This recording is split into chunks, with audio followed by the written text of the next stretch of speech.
You get so much more juice with the electric version. Oh, man. It keeps you nice and close for the juggle capabilities. All the properties are the different. list goes on and on with what you get. I would just go read it because it's pretty long, and we keep finding out new things, like that it's unthrowable. Even better than you think it is, It's crazy. It's really good, and honestly, I think that's what's going to make, I mean, Kazuya's a great character already. He's a lot of fun, too. But I think that's what's going to separate him from the rest of the pack. Kazuya, one of the earliest characters finished in development. You remember seeing him in some of the very early trailers. Yes. So he does have a bunch of oddities and things like that, like evolutionary holdovers. Yeah, because they kind of finished him and left him alone and forgot. Yeah, like a backdash with no landing frames at all. Goes straight from airborne to on the ground. The restand glitch, but I'm sure Capcom will do something about that eventually. But nice scoop right there by Jimmy. He does mess up his electrics combo. One thing I've noticed about him when he's been playing, he lands that one though, is he messes up his combos early, but then later in the game, he starts to land them with consistency. So he says usually it takes one or two, and then he realizes what he's doing wrong, and he fixes it. Nice by Floe, though. Floe is just mauling him with Rufus. Dancing right over that Wind God fist. Yep. Nice. Oh, and that standing fierce, Kazuya's best poke, hands down. Oh, that is extremely punishable. We didn't do anything about it.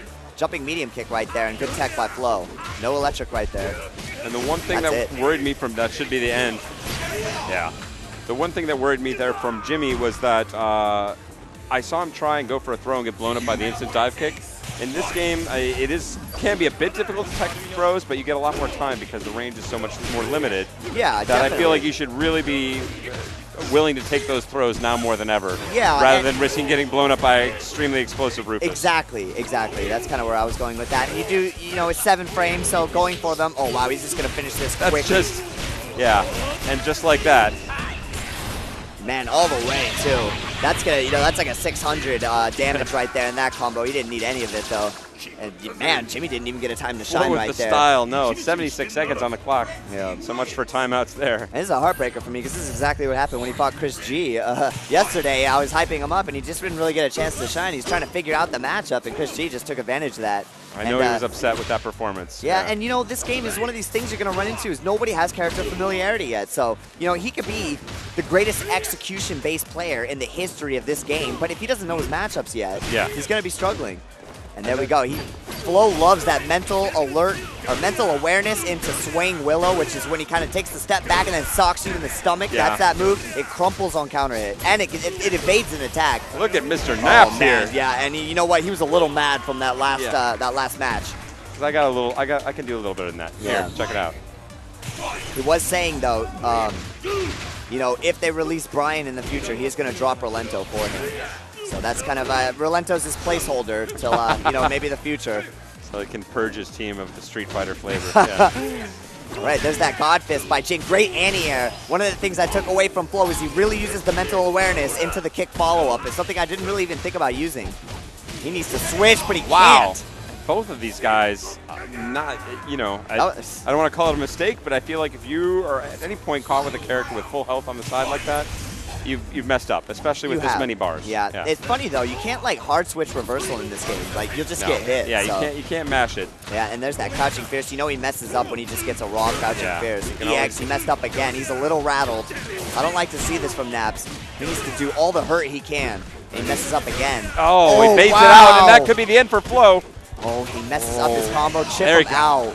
Wow. Man, that would have beat another counterattack.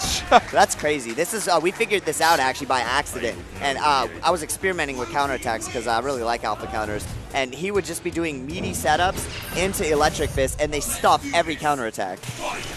Except like Apple's Marcel roll counterattack and stuff like that. Sure.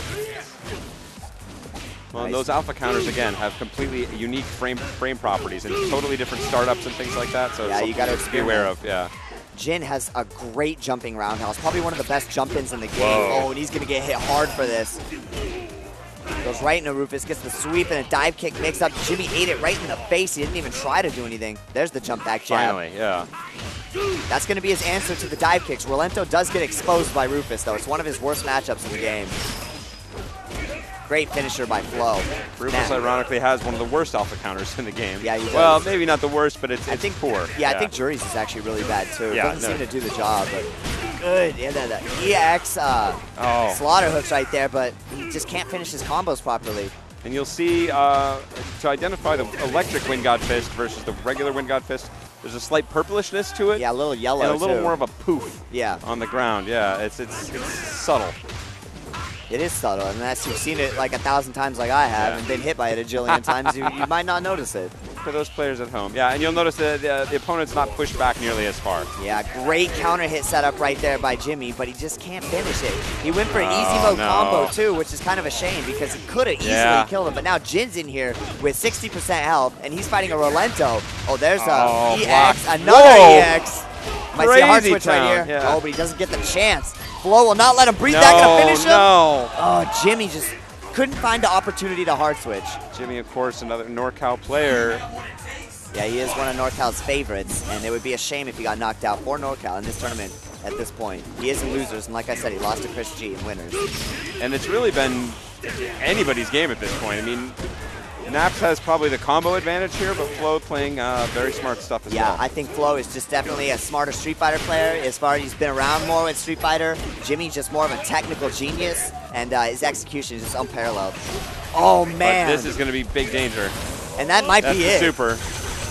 Yeah, that's going to be it. And Jin's going to get crazy in the air. I love that super. They do go on a while, but that's a shame. I wanted to see NAPS do better, but you know what? It's tough, and right now we're all learning the game, so it's the first major for Street Fighter Cross Decade. It's true.